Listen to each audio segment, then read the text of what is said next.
how to find clients who are ready to buy today. Every salesperson, no matter how successful, has this basic problem of whom to sell to each month. Anyone who ever worked in sales knows how one month you can be the best salesperson in the world, and then the calendar turns to a new month and you are basically starting from zero.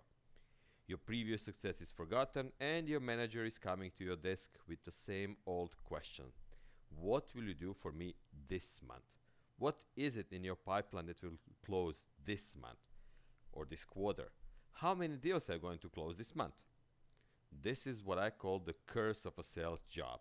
Only in sales you can be a number one this month and then again next month equal to every other salesperson in the company.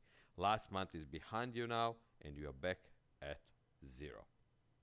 Now, the professional salesperson knows about this curse and it's working every month, every week for the next sales to happen. And the easy way out would be falling into a trap of being a god of sales one month, then buried under the ground the very next one. So the professional salesperson is actively working on his pipeline to have deals in progress for the next months to come. Now here is one big problem. How can you find out clients who are ready to buy today? Something is missing. When you reach out to people, you have to have a compelling reason to start the conversation. And this training is all about finding who is in the market today, recognizing the signals and understanding to be in front of your customers at the exact time when they are in the market.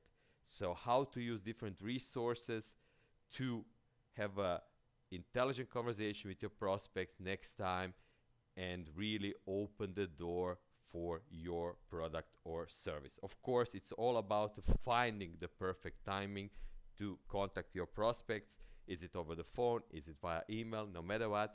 But it's all about uncovering customers' needs and wants before you speak with them, and then you have a compelling reason to reach out to them and start the conversation.